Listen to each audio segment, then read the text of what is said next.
여러분 피곤하시죠? 피곤하지 않으실까요? 네, 괜찮습니다. 목사님 괜찮으시다 그러네요. 자, 주님의 이름으로 축복합니다, 여러분들. 네, 축복합니다. 축복합니다. 제일 떨리는 시간이 이 시간인 것 같아요. 일신교회에 제가 이제 부임한 지 7년이 되고 8년차가 됐는데 늘 이 자리에 설 때마다 제 마음이 떨리고 이렇게 하나님 앞에 두렵습니다. 자, 함께 은혜 나누시길 기도 부탁드리며 말씀 전하겠습니다. 미국의 어느 동부의 마을에 긴급 회의가 열렸다고 합니다. 이 마을 사람들은 주로 수입원이 관광 수입이었다 그래요. 근데 관광이 이제 점차적으로 이렇게 줄어들기 시작해서 그 마을에 이제 재정이 어렵게 됐다고 합니다. 그래서 긴급 회의가 이루어진 거예요. 파산할 지경이 돼서 이제 긴급 회의가 이루어졌는데 그 회의가 있을 때 이제 많은 사람들이 왔다 그래요. 오래된 사람도 있었고 뭐 이렇게 사람들이 왔는데 회의를 하기 시작하는데 사람들이 이제 그 파산 지경에 왔으니까 그 마을이 어떻게 하면 잘 살까 하는 그런 회의를 했겠죠. 그런데 이제 어떤 낯선 사람이 일어나더니 앞으로 나왔다 그래요. 나와서 몇 가지 조언을 했다 그래요. 어떤 조언을 했냐면 이런저런 이 마을에 있어서 이런 것들은 뭐 그렇게 얘기를 하고 있는데 어떤 오래되신 분이 나오셔가지고 당신은 이 마을에 온지 얼마 안 된 낯선 사람이니까 당신은 이야기를 그렇게 크게 큰 도움이 될 것 같지 않다 이렇게 얘기를 하니까 그 낯선 사람이 아무 소리도 하지 않고 제자리로 돌아갔다 그래요. 자기 자리로 들어가서 잘 남의 하는 말들을 잘 경청하더니 조용히 그 자리를 떠났다 그래요. 그러자 그 사람이 떠나가자마자 어떤 마을에 오래되신 분이 숨을 막 헐떡거리면서 물을 막 두드리면서 왔다 그래요. 다시. 그래서 와서 질문하는 게 뭐라 질문하냐면 혹시 여기 낯선 사람 오지 않았냐? 그 사람이 혹시 우리 마을을 잘 살 수 있도록 도와주지 않았냐라고 질문을 했다고 합니다. 그러자 사람들이 뭐라고 얘기했어요? 어떻게 했어요? 아까 사람들이 이야기를 할 때 당신은 오래되지 않았으니까 별로 이렇게 큰 도움이 될 것 같지 않다 해서 그 사람이 조용히 자리로 돌아갔다 그랬죠. 그런데 그 사람이 도대체 누구였을까요? 누구였냐면 대부 존 록펠러라는 사람이었습니다. 그래서 사람들이 그때서 후회를 하는 거예요. 우리가 마을이 잘 살 수 있도록 그 사람이 도와줄 수 있는 좋은 기회를 우리가 놓쳤구나 하고 그때서 후회를 했다고 합니다. 자, 그런데 사람들이 이렇게 후회를 삼수게 해서요. 그때 그 사람이 우리한테 하는 얘기를 잘 들어주고 우리가 그 사람이 시키는 대로 했으면 우리 마을이 잘 살았을 텐데 이렇게 후회를 했다고 해요. 그런데 여러분들 혹시 이 마을의 사람들처럼 혹시 어떤 기회가 왔을 때 후회를 해보신 적이 있으신가요? 없으신가요? 있으시죠? 저는 진짜 많아요. 그때 내가 그걸 했었으면은 좋았을걸. 예를 들면 저희가 이제 하남시가 막 청약 아파트가 막 있었잖아요. 그때 내가 그 청약을 했었더라면 이렇게 후회를 한 적이 있습니다. 물론 안 했어요. 안 해서 후회를 하는데 그런 기회도 있고 예를 들면 그때 그런 걸 좀 배워놨으면 지금 좋았을 텐데 이런 후회를 할 때도 있습니다. 이것처럼 우리는 여러 가지 기회가 있을 때 그 기회를 잘 잡아야 돼요. 그때만 내가 놓치지 않았어도 하는 아쉬운 순간들이 다시 기억나시죠? 그것처럼 우리는 그 기회를 잘 잡아야 됩니다. 그 기회가 크면 클수록 어때요? 우리가 아쉬움도 크겠죠. 자, 그러나 어떤 기회는 자신이 생명과도 관계될 때가 있었어요. 그 기회를 놓치는 것은 자신의 생명이 잃는 것을 초래할 수도 있게 됩니다. 특히 우리 성경에 보면 노아의 시대를 잠깐 보겠습니다. 노아의 시대의 사람들은 방주에 들어갈 기회를 120년 동안 가졌습니다. 120년 동안 노아의 방주를 만들었잖아요. 그러나 노아의 그의 가족들을 제외하고는 어떤 사람도 방주에 들어갔나요? 안 들어갔나요? 들어가지 못했습니다. 그 많은 세월 동안 사람들은 노아와 그 가족들의 삶을 보았을 것이고 건축되어 가는 가정도 봤을 거예요. 분명히. 그럼에도 불구하고 어디에서 무엇을 하였기에 방주에 들어가지 못했을까요? 그 사람들은. 노아와 그의 가족들이 방주를 지어서 완성되어 갈 때에도 아마도 사람들은 특히 여전히 어떻게 했을까요? 자신들의 일에 몰두하고 노아의 말을 들었어요, 안 들었어요? 안 들었어요. 그래서 노아의 방주에 들어가지 못했습니다. 창세기 6장 5절을 보면 그 당시 사람들이 굉장히 타락한 삶을 살고 있었어요. 여기 말씀을 보면 6장 5절을 제가 읽어드리겠습니다. 여호와께서 사람의 죄악이 세상에 관영함과 그 마음의 생각의 모든 계획이 항상 악할 뿐임을 보시고 그 당시에 어땠다는 거예요, 사람들이? 그렇죠. 악했다는 거죠. 그 사람들에 대한 묘사인데 이것이 전부이지만 이것만으로 우리의 당시 벌어지고 있을 여러 가지 상황들을 알체갈 수가 있습니다. 여러분 혹시 이런 말을 혹시 들어보신 적이 있나요? 이런 말을 자주 하면 좋진 않겠는데 세상 말세다. 해보셨어요? 안 해보셨어요? 안 해보셨어요? 해보셨죠. 이런 말은 언제 하나요? 어떤 말을 언제 하죠? 이런 상황이 어떤 때 생기나요? 우리가 이런 말은 도저히 일어날 수 없는 상황 또는 어떤 사고들이 있을 때 자연 속에서 또는 우리 생활 속에서 일어날 때 이런 말들을 합니다. 노아 당시에 이런 말이 즉 뭐예요? 노아의 당시에 이런 게 왔다는 거죠. 말세라는 표현을 할 만한 일들이 흔하게 일어났다는 것입니다. 사람이 차마 눈뜨고 볼 수 없는 일들조차도 일어날 때는 하나님께서 그것을 어떻게 해요? 싫어하시는 것이죠. 하나님은 노아를 통해서 사람들이 그러한 잘못을 돌이킬 수 있도록 몇 년을 동안 기회를 주셨어요? 120년 동안 기회를 주셨습니다. 그런 기회가 있었는데 그런 기회를 사람들이 놓치는 것은 무엇을 의미합니까? 곧 스스로 어떻게 해요? 자신을 망하도록 내버려두는 거죠. 망하도록 내버려두는데 그러한 행위는 결말은 어떻게 됩니까? 그 결말은 방주의 문이 어떻게 닫힘으로써 어떻게 됩니까? 심판을 받게 되는 거죠. 비가 쏟아지기 시작하면서부터 사람들이 어떻게 해요? 후회를 했겠죠. 저 방주에 들어갔어야 되는데 들어가지 못해서 우리가 결국 심판을 받는구나 이렇게 생각을 하게 되겠죠. 오늘 우리가 사는 세상에도 노아의 방주 사건이 있었던 때처럼 존재했던 기회라는 측면에서 똑같은 원리를 적용할 수 있습니다. 아직은 우리가 뭐예요? 구원의 기회가 있습니다, 여러분들. 구원의 기회가 있어요. 아직은 예수님을 영접하고 하나님의 백성과 자녀로 이 땅에서 살아갈 기회가 있습니다.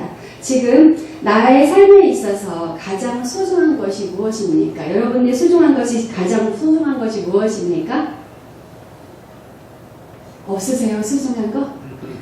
자, 그것을 이루기 위해서 우리는 어떻게 해야 되냐면 기회를 잡아야 돼요. 기회를 잡게 되시길 바랍니다.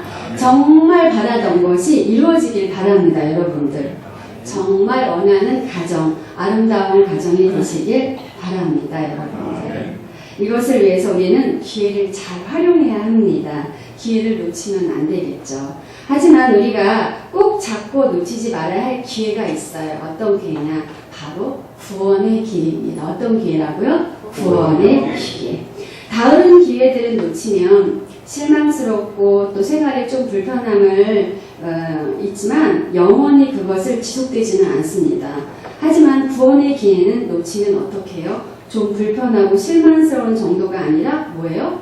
우리가 엄청난 큰 후회를 하는 거죠. 놓치면 되는 거예요? 안 놓는 거예요? 안 되는 거죠. 구원의 기회를 놓친다는 것은 곧 하나님과 어떤 관계예요? 하나님과 등진다는 것입니다.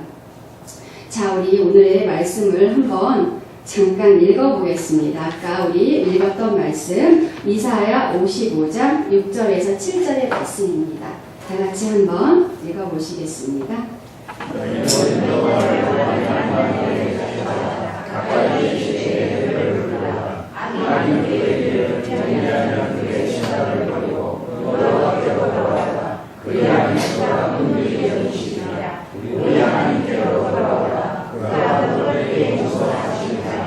아멘. 자, 여기는 너희는 여호와께 만날 날 때 어떻게 하라 그랬어요? 찾으라. 가까이 계실 때 그를 부르면 어떻게 부르라 그랬죠. 즉 여기서 누구든지 하나님을 찾으면 누구에게나 어떻게 하신다고요? 만나주신다는 거예요. 그리고 스스로 회개하고 자신의 죄를 버리고 하나님께 나아가면 구원을 얻게 되는 것입니다. 이 말씀은 우리에게 어떻게 해요? 꼭 잡아야 할 기회가 아직은 있다는 말씀입니다. 이 기회를 이미 소유하고 계셨다라면 이 기회는 아직 가지지 못한 사람들에게 어떻게 노력해야 되겠죠? 어떻게 노려야 되겠까요? 전도를 해야 되겠죠. 자, 전도를 해야 됩니다. 여기서 잠깐 제가 아시는 장로님의 간증을 잠깐 하고 이야기하겠습니다. 제가 아시는 원로 장로님이세요. 순복음교회 원로 장로님이신데 이 기회를 잘 잡으셨다고 저한테 지난번에 그러셨어요. 이 장로님은 사업을 하시는 분입니다. 그래서 큰 사업장이 아니라 아주 작은 사업장을 하는데 예수님을 만나기 전에 이야기입니다. 그분이 저에게 이런 간증을 하셨어요. 매일 같이 직원 한 명이 본인에게 전도를 한다 그래요. 근데 자기는 예수님을 모를 때고 교회 다니는 사람을 아주 싫어할 때라고 합니다. 그리고 죄송한데 이런 말을 하는데 그분이 표현하면 죄송해요. 이런 말 해도 되는 줄 쪼다. 이런 말을 했대요. 아니 무슨 교회를 열심히 다니는 사람은 다 미안해. 쪼다 같다. 이랬대요. 표현이. 그래서 제가 깜짝 놀랐는데 집에 와서도 사모님한테 그랬대요. 꼭 쪼다 같은 사람들이 전도한다고 본인한테 와서 그랬다는 거예요. 그런데 본인이 예수님을 만나기 전에는 그 사람이 항상 그런 눈으로 바라봐줬다는 거예요. 그래서 사장님 죄송한데 제가 사장님을 놓고 기도합니다. 언제 교회 가시죠? 하고 맨날 전도 행사 때마다 자기를 위해서 기도한다 그러고 자기를 예수님 만나러 가자. 하나님의 사장님을 사랑하신다. 막 맨날 이런 얘기를 하는데 그때는 그게 귀에 들리지 않고 그랬다 그래요. 그런데 어느 날 이분이 외국 바이어를 만났다 그래요. 만났는데 죄송해요. 그분이 이제 그날 사업상 술을 마셨다 그래요. 술을 마시고 술이 이만큼 치웠는데 아현동인지 저기 위치 정확한 데는 어딘지 모르겠는데 이렇게 인사를 하고 호텔에 모셔다 드리고 본인은 나왔다 그래요. 그런데 빨간 무슨 불빛이 보이더래요. 이렇게 눈에 이렇게 자기가 술을 먹었는데 불빛이 보이는데 저곳을 한번 가보고 싶다는 그런 이렇게 마음의 움직임이 있더래요. 근데 그게 어떤 불빛인지 모르는데 빨간 불빛에 지금 생각하는 게 십자가였다고 하시더라고요. 그래서 그날 본인이 저기를 들어갈까 말까, 이 기회를 잡을까 말까, 내가 그냥 집으로 갈 것인지 아니면 내가 그곳으로 들어갈 것인지 굉장히 고민을 해서 몇 분간 고민하다가 내 마음이 움직이니까 한번 가보자. 근데 정말 신기한 게 그곳을 매일매일 지나쳤는데 그 불빛이 처음으로 보였다고 해요. 그날. 그래서 그 마음에 움직여서 본인이 그 교회를 들어갔다 그래요. 근데 그때 당시 예배를 드리고 있어. 수요 예배, 지금 생각하면 수요 예배라고 합니다. 뒤에서 이러고 앉았대요. 문을 열고 들어가서 앉았더니 어떤 여자 목사님이 막 설교를 막 하시더래요. 그래서 자기는 이제 술을 먹었기 때문에 술을 먹고 여기를 들어가도 되나 마나 이렇게 들어가고 앉아서 그만 가만히 뒤끝에 가서 혼자 앉아 있었다 그래요. 그랬는데 한참 말씀을 전하시던 목사님께서 그러시더래요. 여기 하나님께서 저에게 음성을 주셨는데 어떤 술 먹은 남자가 여기 와서 예배를 드릴 거다.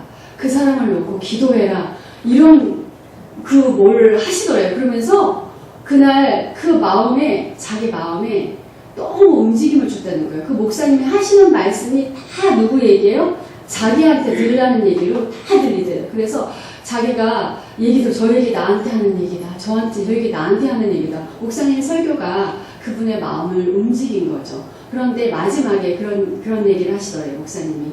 술 먹은 사람이 하나 들어왔다. 근데 자기도 모르게 네! 하고 일어났대요. 본인이 부르지도 않고 자기를 부르는 건 아닌데 자기 생각에 자기를 부르는 것 같아서 자기가 껐떡 일어났대요. 그 자리에 했더니 그 목사님께서 우리 저 사람을 놓고 기도하자고 그랬대요. 그래서 거기에 있던 사람들이 정말 통성으로 기도를 하기 시작했는데 그날 자기가 고꾸라졌다 하시더라고요. 피험에.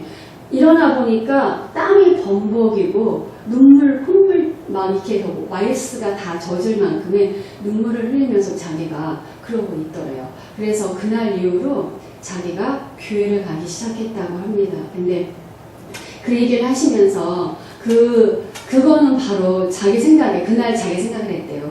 자기를 위해서 늘 기도해주는 자기 직원. 아까 얘기한 어떤 사람이요? 쪼다 같은 사람. 그 사람이 매일 놓고 기도한 기도 덕분이라고 하시고, 그 다음에 그분의 사모님이 권사님이셨는데, 그분도 이제 믿는 분이시고, 사모님도 이제 예수님을 잘 믿던 사람이에요. 그래서 남편을 그렇게 해서 변화시켰다 얘기를 하시면서 그분이 그러시면서 내가 거기에 들어가지 않았더라면 예수님을 만나지 못했을 것이다. 그래서 그 기회를 잘 잡아서 이렇게 자기가 지금은 이제 원로 장로님이 되셔서 은퇴를 하셨는데 35년 동안 예수님을 만나서 이렇게 행복함을 하였노라. 내가 구원을 받았노라. 이렇게 고백을 하시는 분을 봤습니다. 자, 이것처럼 우리 아까 온 그 기회는 어떤 거예요? 행운이 아니죠. 기적이 아닙니다. 반드시 우리가 어떻게 붙잡아야 될 기회입니다. 자신의 모든 것을 투자하고라도 기회가 왔을 때 어떻게 해요? 붙잡아야 되겠죠. 여기 성경에 보면 남의 땅을 빌려서 농사하던 소작농이 있었습니다. 어느 날처럼 그 농부는 어떻게 했어요? 밭을 갈고 있었죠.